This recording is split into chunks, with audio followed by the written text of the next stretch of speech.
हजरत बहलूल दाना उस दौर के मशहूर बुजुर्ग थे जिन्हें लोग ज़ाहिरी तौर पर मजजूब समझते थे।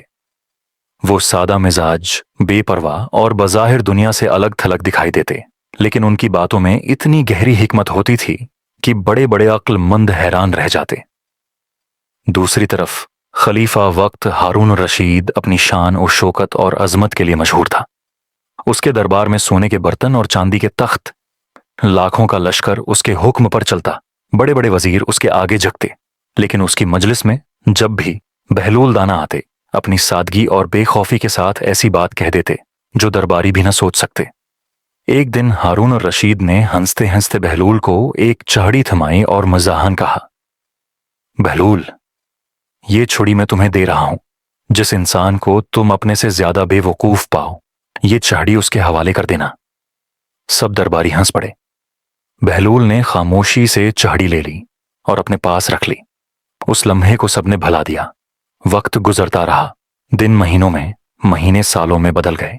फिर वो वक्त आया जब शान और शौकत का ये पहाड़ टूटने लगा। हारून रशीद एक सख्त बीमारी में मुब्तला हो गया।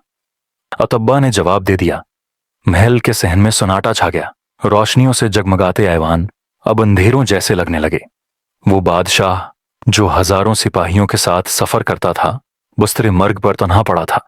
उसी हालत में बहलूल दाना उसकी अयादत के लिए आए। उन्होंने सलाम किया और नरम लहजे में पूछा, बादशाह सलामत, कैसा हाल है?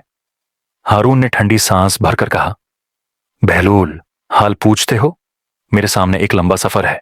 बहलूल ने मासूमियत से सवाल किया। कौन सा सफर? हारून ने जवाब दिया।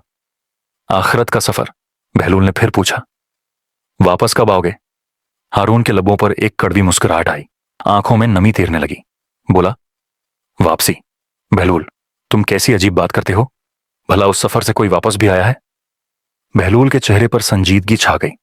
उसने कहा, अच्छा, तो आप वापस नहीं आएंगे? फिर बताइए, इतने लंबे सफर के लिए आपने कितने मुहाफिज आगे रवाना किए? कितने दस्ते तैयारी में लगे? और साथ जाने वालों में कौन कौन होगा? हारून की आंखें भर आईं। उसने बोझल आवाज में कहा, बहलूल, यह सफर तन्हा होता है। न लश्कर साथ जाएगा, न कोई खादिम। खाली हाथ जा रहा हूं। यह सुनते ही बहलूल कांप उठे।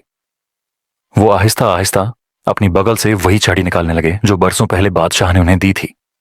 उस लम्हे ऐवान के सब लोग सांस रोककर देखने लगे।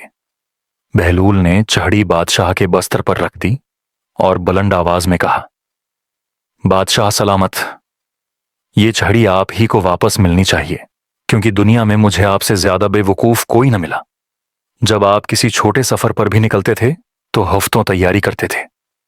मुहाफिज आगे बढ़ते, लश्कर हमराह होता, काफले तैयार होते। और आज आप उस सफर पर रवाना हो रहे हैं जिसकी वापसी नहीं, और उसके लिए आपने कोई तैयारी ही नहीं की।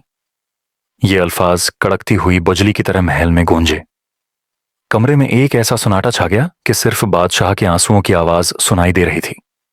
हारून रोने लगा और लरुजती आवाज में कहने लगा, बहलूल, हमने तुम्हें हमेशा दीवाना समझा, लेकिन आज मालूम हुआ कि इस दुनिया का सबसे बड़ा फरजाना तो तुम ही हो।